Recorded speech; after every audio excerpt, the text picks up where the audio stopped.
Let's do some drywall. Hello everybody, Drywall Repairman today. So it's the early morning because it's the middle of June, so I want to get an early start, but we're doing a patio repair, seams, buckled seams. If you have sheetrock on your outside patios, more than likely you're going to eventually have to do these seam repairs. They always do sheetrock on patios because it's easier to do than stucco cement. So if you do have sheetrock on your patios, you're eventually going to have to redo these seams. Job like this, of course, you want to start early in the morning. Try to beat the heat because it is working outside. First things first, put down some tarps. You use plastic. I like to use tarps just in case it's a windy day. Plastic tends to blow around. The tarps will kind of stay down a little better. Sometimes you can put rocks or something on it just to weigh down the tarps or the plastic. So once you get it all prepped, the floors, we're going to go ahead and scrape everything. Scrape everything using a 6-inch knife. We're just going to scrape all the joints, all the loose stuff. Scrape everything out. The old original paper tape, you want to dig out that old paper tape. Once you get everything dug out, cleaned up, you're going to go through and put some screws in. Always add some screws in the existing sheetrock to tighten it up. Once you add screws, then we're going to go through and tape it with a fiberglass mesh tape. Always use fiberglass mesh tapes on all your drywall repairs. There's other tapes on the market, but just stick to your fiberglass mesh tape because it's easy to use and you won't have any problems. Paper tapes, original paper tapes like that, don't use those unless you know how to use tapes. Don't use a paper tape. Let's go ahead and get set up. I got a ladder. I haven't brought stilts, so I'm going to see if I can reach everything off stilts. That way I can just jam through this and scrape everything. Basic tools, screw gun, screws, fiberglass mesh tape, and of course a 6-inch knife to get to work on this. So let's get to work. Got this new mount on my 6-inch knife. Kind of see the motions. Might be kind of a lot of motions going on here scraping this, but I want to kind of give you a basic idea on how you have to scrape out this stuff. You want to get in there,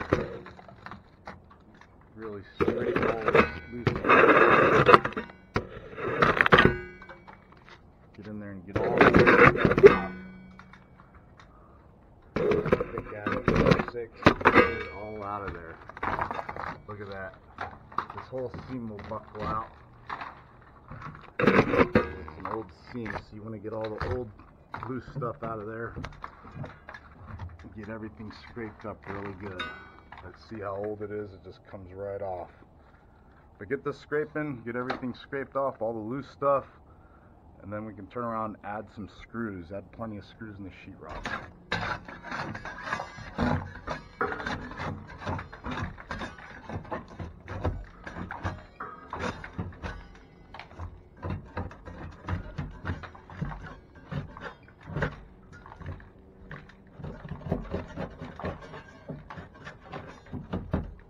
Sometimes this tape's really stubborn, but you want to dig it out. You want to get that old tape out of there. The peeling stops here, but I can see the tape keeps going. I'm just going to get this whole old tape out. That way the whole seam gets redone while I'm here. It's starting to buckle over here on this end.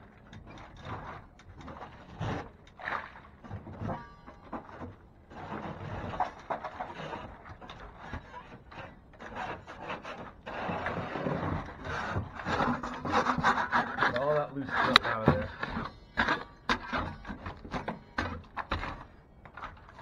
All that old paper tape, this stuff's no good. Just get it out of there. It's paper. They put mud behind it, and then over time it dries out and it just falls down. Against the fascia board, I always check the fascia because it always bad around the fascia.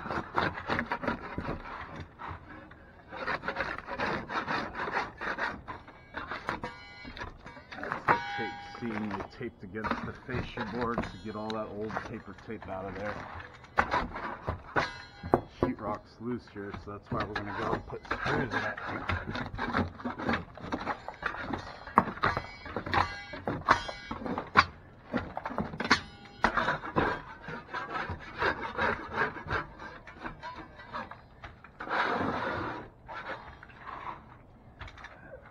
Still some seam in there. Just try to dig it out. This is actually the strongest part of this whole seam that actually won't come out. It'll come out. You just have to work it. A little more elbow grease. You want to just get that old stuff off. You don't put tape over old tape. You always try to dig out the old stuff whenever possible. There we go. Just work at it. It's going to take time. That's why a good 6-inch knife works great for this kind of stuff.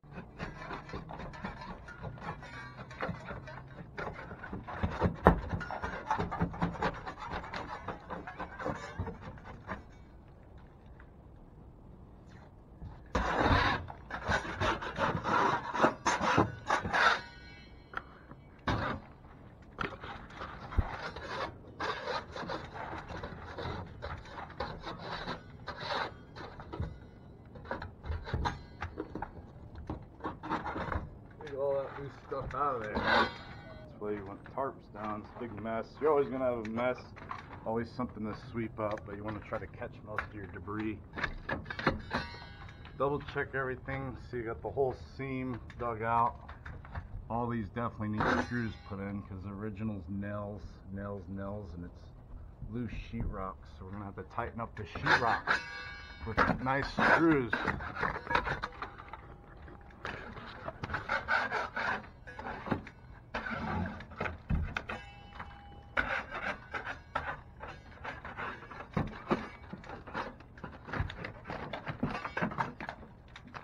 Also keep a piece of your scrape out for paint match.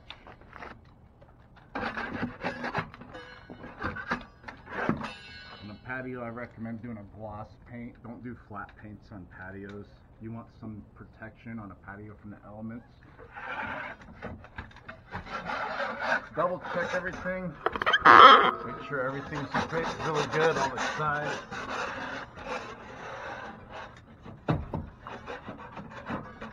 Any loose stuff, any rough stuff, scrape off. Once you get it all scraped off really good, it should look like this. Nice channel where you dug out the tape.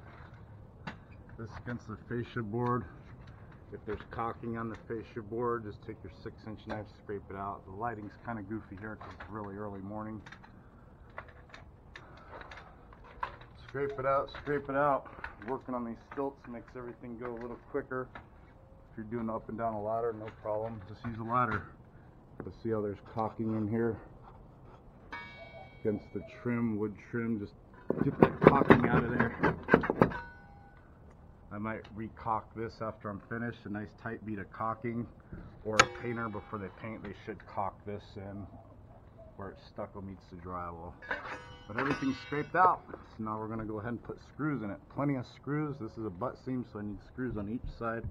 The sheetrock on the trusses here, I need a couple screws on each side. I'm not just going to put one on each side. I'm going to put a couple on each side of it. Each sheet of drywall on each truss. Tighten it up, tighten it up, tighten it up. We want to tighten up this old sheetrock. If you don't tighten it up, how it's moving here, you'll tape it and mud it, and if a little bit of movement like that in the sheetrock, because it's the loose nails, it's just going to stress crack out. So that's why you want to tighten up your sheetrock. Always tighten up your sheetrock with screws. So I'm just using a basic screw gun here, an 1.25 inch for 1/2 inch sheetrock. If it's not 1/2 inch, it's 5/8, then you'll have to use 1.5 inch to 2-inch screws. Let's go ahead and put plenty of screws in this. More screws the better. You don't want to put 100 screws next to each other. You got to kind of symmetrical lay them out. I'd say every 4 inches or so. Let's go ahead and get this tightened up. Screws. Always start at your edge. Since this is a butt joint, I'll put a screw on each side. Basically, this is where the 2 sheets of drywall butt up against each other. That's why they call it a butt joint. Tighten it up, tighten it up. If you're not catching the stud, you might have to toenail it at an angle. That's okay. As long as you're getting a screw in it, tighten it up. Sometimes these 2 sheets are they're not center. When they're not center, when they hung the sheetrock, then you have to toenail to get a screw in. Your job here is just to tighten up the sheetrock. Put a screw every 4 inches or so on each side to tighten it up. You don't want loose sheetrock. Once you put screws in, you can also push up on the sheetrock to make sure there's no loose spots. If there's loose spots or any movement, you need to add more screws.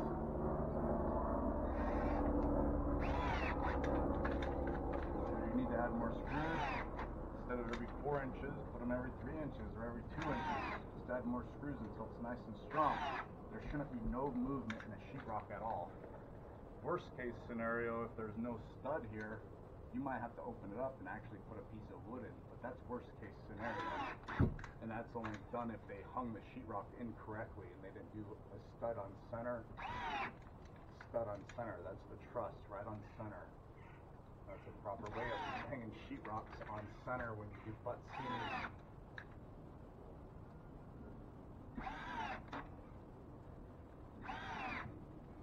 As you're moving along, you see any loose stuff, go ahead and just scrape it out while you see it. While your eyes are on it, scrape it then so you don't forget about it. Just truck along, 1 foot at a time, 1 screw at a time. This one I missed, I'm going to toenail it. A lot of guys like to put screws on all the trusses to tighten up the whole ceiling. You can do that too. But then you're going to have to mud everything that you could do work on. Any screw you got to put on, you're going to have to coat it 2 times and texture it. So I just put it on the seams, and any loose areas I see or nail pops, I put screws. That's plenty on the butt seam. I'm going to just give it a quick scrape. You scrape over it like that too. If you have any low nails or screws, you'll hit it, so you'll know if you need to put your screws in deeper. Trucking along here, like I said, this is loose. It's loose, so I'm gonna push up on it, put a screw there. Now I got the nail sticking down, so I'm gonna have to hammer that nail up. Sometimes I get asked, why do they use nails and not screws? Well, some of these older houses, they didn't have screw guns back then. They had to do 1, 2, 3. I could even do 4. Since this is a really loose one, I'm gonna add a couple extra screws here. Same thing here on this side. Tighten up that. I like to put a screw right next to every nail. Same thing here. You see that nail pop? That's a nail pop. I'm gonna add a screw right next to it. Tighten it up. Loose stuff like that, you're gonna have to scrape it. Scrape it. You can use the back side of your 6-inch knife on these nail heads or a hammer and just hammer them up. That's what the hammer edge on these 6-inch knives are for. See, I hit this when I scraped it, so I need to sink that screw more. Move along, scrape that area, and then I'm going to move along to the next truss. Trusses should be every 16 or 24 center if it was actually framed right, which most jobs aren't, but if they are, this one looks like it's next 24 inches for the next truss. You miss the stud, kick it over to the left or the right until you catch the stud. Add a couple screws. 1 screw is not going to be enough. I need to put at least 2 or 3 screws to really tighten up these loose joints. I'm missing this one, so I'm going to really kick it over to the right. There you go. Same thing here. Add 1 more. I would say this is the most important part of repairs, is taking the time to peel off, scrape off the loose stuff, and add screws. So you'd be surprised what guys do out there. What they would do is just do a quick scrape job, tape over everything, and not even add screws. Adding screws and all this stuff is what's needed to be done. So I can't see the next stud, so I'm going to guess every 24. I kind of see the next nail pop. Sometimes you can push up on it and see where it stops. There you go, right there. Same thing here. I'm going to add a couple screws. Add a couple screws. Tighten it up. Tighten it up. Take your time and add plenty of screws. And I like to scrape everything I've done.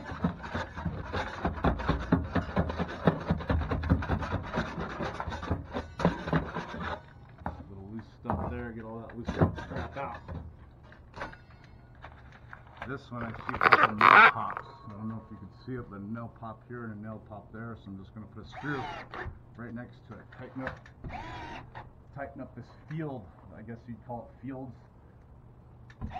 Fields are in between the joints. Peel out that loose nail pop, hammer it up.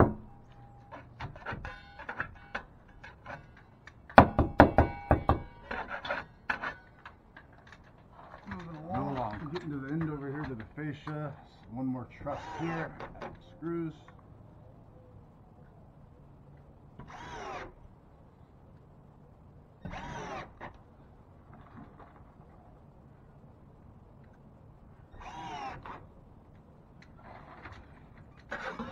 Scrape your area, move along to the next truss.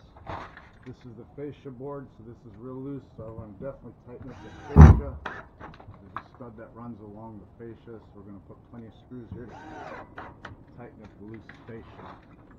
This gets weathered, water tries to run over, sometimes damages, water damage, but this gets blasted by the sun, the wind, so it takes most of the abuse. That's why there's less work in the center of the patio and there's more on the ends, because it gets wind blasted, dried out, hot, cold, hot, cold. These patios take a beating, so I don't know why they use sheetrock on patios, especially out here. It gets so hot, but they do. Couple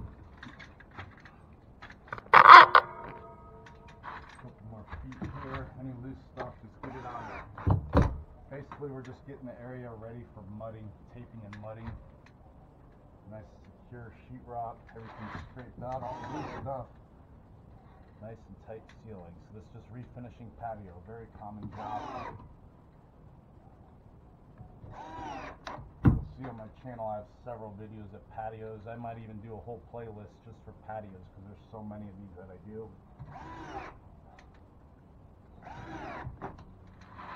Other alternative besides sheetrock on patios would be like tongue and groove wood, stucco. They just do sheetrock on patios. For the builder, it's cheaper per square foot, cheaper and easier for them to do. But then it turns into a maintenance thing like this. I'd say after 10, 20 years, these patios will start flaking, especially if you don't have fresh paint on them to seal it up. Plenty of screws here. Double check everything. Let me check my edge here because it's kind of loose. So I might even throw some more screws in on this side right here. I see the next stud. It's still loose here. So I'm going to throw some screws on this next stud to tighten up this whole edge. Might as well. We're right here. We have a screw gun. We have plenty of screws, plenty of time. So let's go ahead and just tighten up this next stud in the fascia board. 3 screws there, 2 screws there. I'm going to do 2 more screws. That way I know this stud is nice and tight. Nice and tight.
really good. Plenty of screws added. Double checked everything.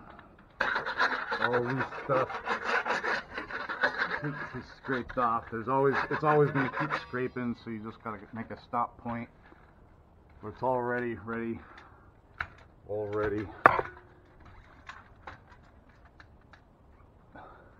This fascia side's good. I might just caulk it in, but everything's scraped out.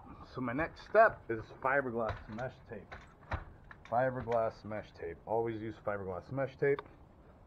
On this, I'm going to use a spray glue. This is optional product. The only reason I'm spraying on this is because the old paper is dusty, so it just helps the tape fiberglass just stick to the drywall, the old sheetrock, and that way when I turn around in mud, the tape doesn't fall down. So it just gives it a bonding for the tape. It's an optional product, so if you have it, use it, but you don't have to buy this product. I just like to use it, like I said, just to tack the tape up. The tape is naturally sticky, but it doesn't like to stick to old paper sheetrock. It likes to stick to brand new sheetrock, so that's why I use the spray glue. I'm just going to go through real quick. I'm not going to put a ton of spray glue. I'm just doing the seam basically real quick. Basically wherever I'm going to put the fiberglass mesh tape, that's where I'm going to put some spray glue. You don't need a lot. A little goes a long way. Just like that. I got all the joints sprayed. Fiberglass mesh tape, I don't care what they say. Everybody has an opinion on it. This is a good stuff to use. My jobs, I have to warranty my work 2 years because I'm a licensed drywaller. So that's why I use this stuff. So anybody can say what they want about it. If you use it correctly, you shouldn't have any issues. If you're worried about it re-stress cracking out, maybe do 2 layers of fiberglass. It won't hurt. If you use it correctly, this is the best stuff on the market. There's other stuff, sure. New stuff, gimmick stuff. There's so many products out in the market. Don't try to practice on something new because you saw someone talk about it. Use what works. You don't want to experiment on your job with some new product, do you? I'm sure there's a lot of different stuff out there, even better stuff, but I just use what I know works, and I'm not trying to experiment on people's jobs with someone else's product. This butt seam's kind of loose, so I'm going to do 2 layers of fiberglass. With that spray glue, this really tacks up nicely. So I'm going to do 2 layers of fiberglass. That's extra credit. That's not needed. Push down with your 6. It really sticks down to the spray glue, sticks down to the old sheetrock. So now it's all fiberglass. Fiberglass the fascia up to the wood. Everything's ready, just like that. A little bit of spray glue, 30 feet, 40 feet of fiberglass tape, and we're ready to mud. So with first coating, I'm going to use a hot mud because I have to get this job done in 1 trip. If you're a beginner on drywall and this is your first job or so, just use a joint compound. Joint compounds have to dry overnight. Hot muds are more professional grade material. Double check everything because you don't want to have to scrape anything or hammer up anything once you start using mud. Any loose stuff, just double check everything. These patios are notorious for peeling, so you just want to get all that loose stuff out. All your fiberglass pushed down, ready to go. And once you start mudding, you don't have to put down your pan and knife to go through and scrape something loose. So we're done hanging with our hanging tools, screw guns. Done scraping, made a big mess here, that's alright. We're just going to taco up these tarps, throw everything away, and whatever got past the tarps, just sweep up and throw away, no problem. Outside patio can just hose it off when we're done. But let's go ahead and get our first coat mixed. I'm just going to mix a pan of hot mud. This is probably going to take about, I would say, 3 to 4 pans of hot mud, just get it all coated out. Then we're going to slick out in between coats, and then we're just going to finish it off with a skip trowel. Like I said on my channel, I have plenty of videos like this. This is what's considered a stress crack job, really. because that's what we're doing, is we're just refinishing the seams, the joint seams. One long joint seam, and then this is a butt seam. Butt seams and joint seams, two different seams, but the same principle, and coating and repairing goes the same. All right, but let's get our hanging tools put away and get our mudding tools out and get this all coated out. Get this coated. I'm just doing everything off the ladder. Very much to first coat, so I don't want to get on stilts. Plus my mixing area is on my truck in the front of the house, so I don't want to bring all the mud back here. It's kind of a walk. Just coat it out. Most guys like to use a 10-inch or 12-inch knife when you're using a pan and knife. Just load it out nice and heavy over here against the fascia, because we're kind of filling in this deep area here. Float it out, feather your edges.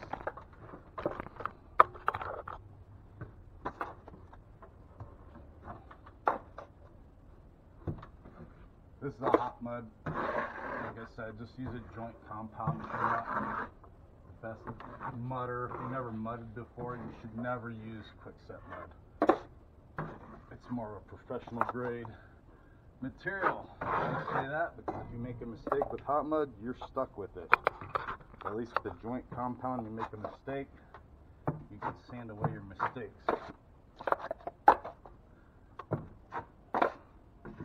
Plus with hot muds, you got to work faster, and you have to slick them out before they set up. So don't be in a rush. Just use a joint compound if you've never mudded before. Just talk along, get everything coated nicely. The mud's not super thick, but see, it's thick enough that it's not falling off my knife. This area is real deep, so I'm going to fill it in with my 6-inch knife against the fascia board and string board. You're going to need a minimum of 2 coats. If you coat the hot mud heavy enough, sometimes you get away with the first coat, but you're going to always have to do at least 2 coats.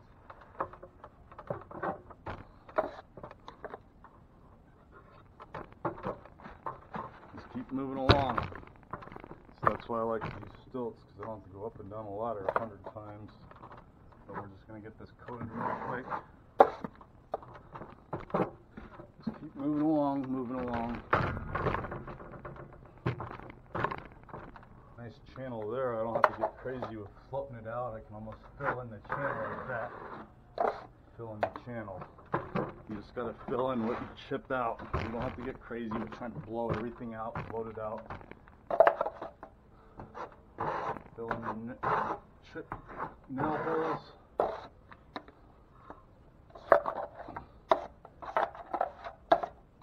I could also use like a bucket mixed up like a half a bucket, a 20-minute or 40-minute, but I'm just doing 5 minutes. I'm getting this on quickly. And then by the time I wash out my pan and knife, I can turn around and slick this out. I'm on one pan. I got a majority of it already coated, so more than likely I'm going to have to mix up another half a pan because I only got that much left. So use up all your materials in the pan, because if you have to mix a second pan, you don't want to use a dirty pan. You want to kind of clean out your pan and knives real quick and mix some fresh hot mud. If you mix it without cleaning your knife, the pan's out, that old hot mud will make the new hot mud set up faster, and you don't want that to happen. You mix it up and it's already setting up. Scrape your knife, get all that mud used up. I got a little bit here left, so I'm just going to use it on the smaller stuff here, just filling in the pops. Any little extra like that, I'm just going to push it inside the tape seam. Put the mud in there. Yeah, try and use up all my materials so it's less for me to clean up. I have to just finish up this area here, so I'm just going to mix like a half a pan, not even a half a pan. I'd say a quarter to 1/3 pan. So let's get some more mud, finish up this last bit of area, and it's all first. All right, mix up another pan of mud, finish up this area. If I still have mud in my pan after I finish this, I'm going to go back on the stuff I did and just kind of do a second coat over it. That way I don't waste any materials. This one's floating out a little heavier since it was a butt seam.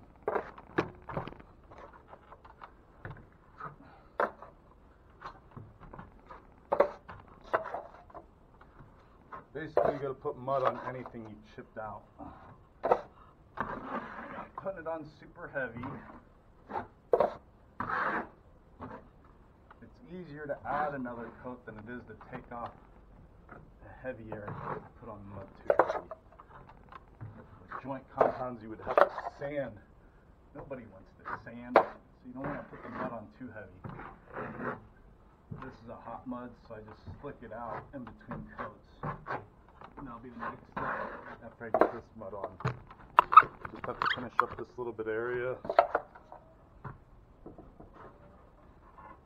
Notice the spray glue this whole time kept my fiberglass mesh from falling down. Since it's overhead, it didn't fall down while mudding. Nothing's worse than with your hands full and your tape falls down as you're mudding. You have to stop what you're doing and re-tack the tape back up if it's on the ceiling that fell down.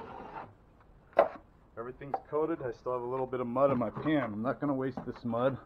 I'm going to go back on the areas and just use up all the mud. I'm going to scrape my pan, get all that mud in there, get all the mud. I'm going to use every bit of mud. This is expensive product. I don't want to waste it. I don't want to sit here and make a big mess cleaning up my knife, so I want to use up all the mud. That's why I like to mix a pan at a time.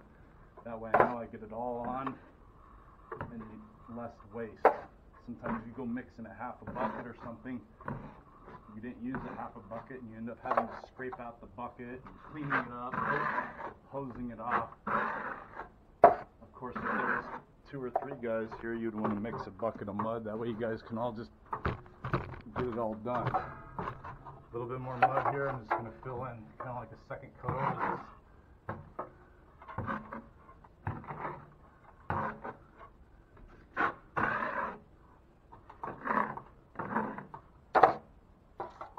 All this smells second coated what I just did.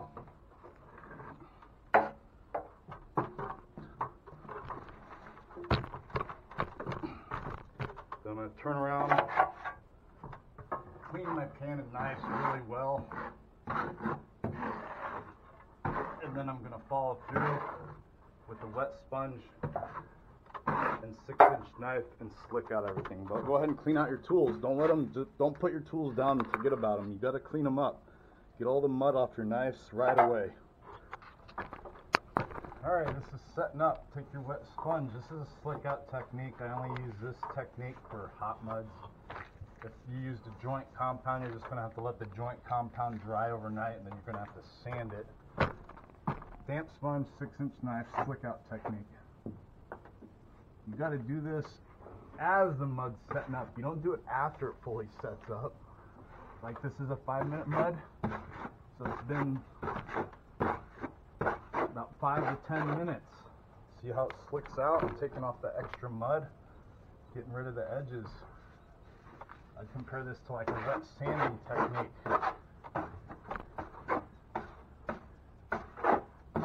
This is why this is more professional grade material.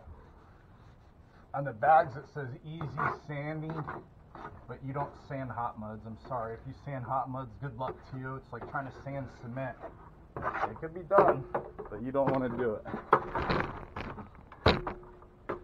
Go through. If you slick out really good and you put enough mud on it, it's almost ready for texture just by one coat and slick out. Now we're going to touch it up at least. Bad areas are going to get a nice heavy coat. Worst areas. This extra mud here I can take and put in against the fascia. I'm going to actually caulk in this fascia, but there's a gap right here, so I'm just filling in the gap.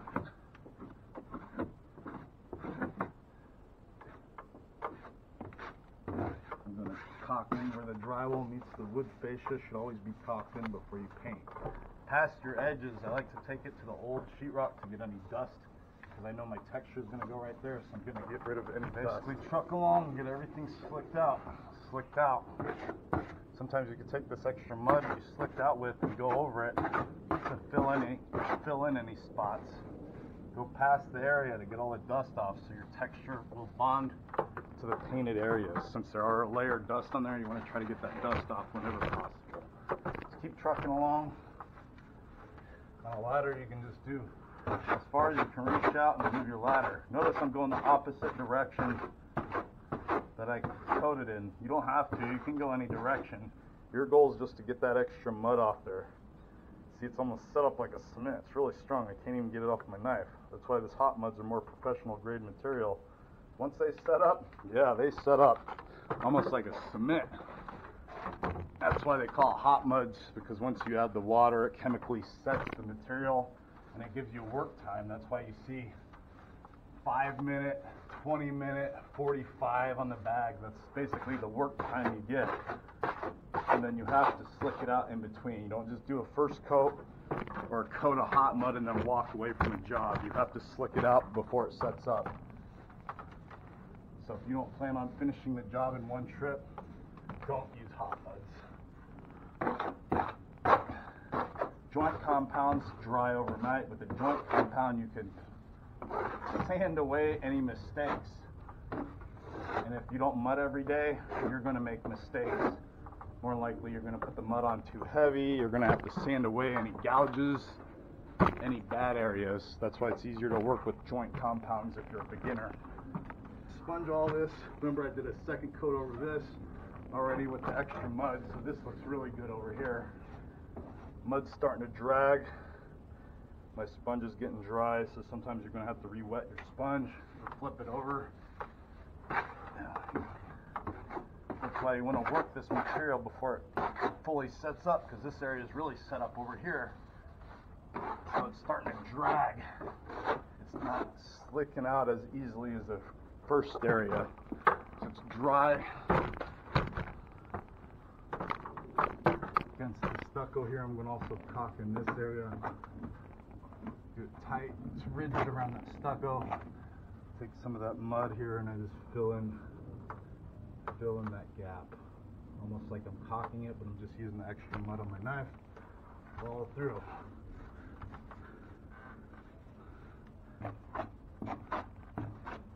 Yeah, this stuff's really dragging now because it's really set up. That's why you gotta work quick with these hot muds. This was a patio, so I had an early morning start, 6:30 a.m. start on this because I didn't want to be working in the heat. It's supposed to be over 100 degrees today in the middle of June in Scottsdale, Arizona. So it gets hot in June. Worst time of the year to work when you live out here. But we have no choice because we have to work regardless of what the temperature says. Any dragging areas, just run your sponge over it, no big deal. Double check, make sure you got everything. Big clump of mud.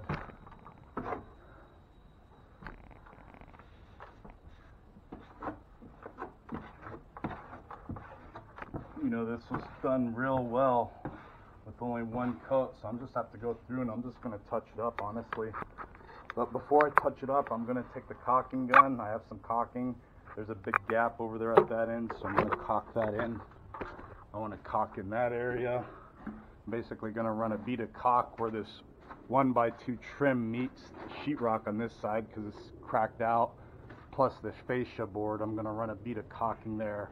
If I have enough, I might do it on the stucco part, but the stucco looks pretty good. There's no cracks, so more likely it's just the fascia board and the wood trim board that need to be caulked in. This fascia looks okay. If I have enough caulking, I'll also do that, but the most important part is wherever you see gaps and cracks for caulking. Of course, that's painter work, but I told the homeowner while I'm here, I'm just going to caulk it in, give him a good job. But this is all slicked out after first coat. Looks good already. So a lot of work already this morning on this patio, basically redoing the seams, rows of nails, all the peeling areas. So it turned into quite a project. Once we texture this area, most of this area is going to be retextured with a new skip trowel texture. So let's go ahead and get the caulking gun, get this caulked in, and then I'm just going to touch up the bad areas, touch it up real quick. Maybe just a tight skim coat on everything for a second coat, and then turn around and do a skip trowel.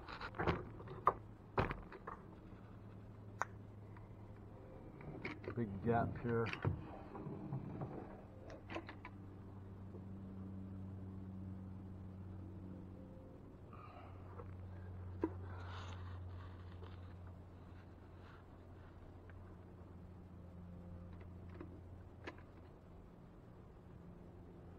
water cleanup caulking. This is what it means by water cleanup. I can take a wet rag or a sponge and go over it. Takes off the excess.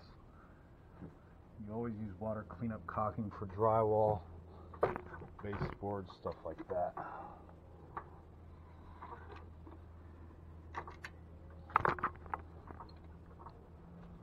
Filling in the gap. Of course, you can do this before you paint. I have a little bit of caulking on hand, so I don't mind doing it. Just filling in the areas. They're going to have to paint all this, of course. So if the caulking does shrink back in a big gap like this, maybe do a second coat of caulking. Now we're just going to do a tight second coat. Since it's outside and it's on a 100-degree day, I'm just using a joint compound. I'm doing a real tight skim coat over all this. More likely it'll be dry enough to do a skip trowel texture over. Real tight skim coat. This is just to fill in anything.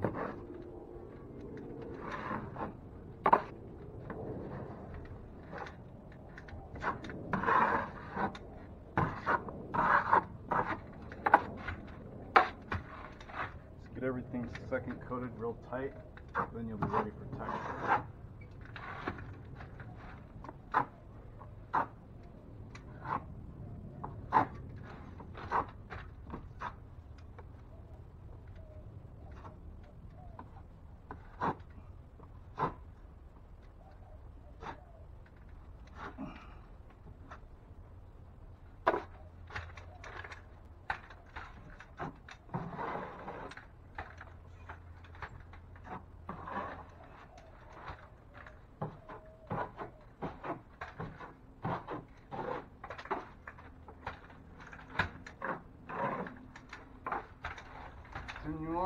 Continue on. And a real tight coat over all this. It just fills in anything.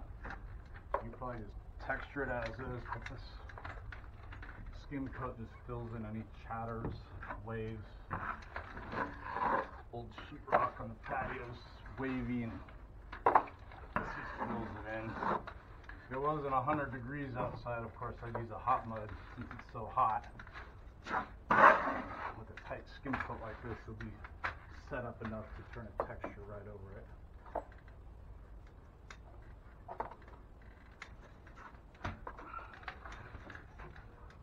If you don't have a texture on here and you just left it smooth, you would do a tight third coat over everything. Just skim over everything really tight.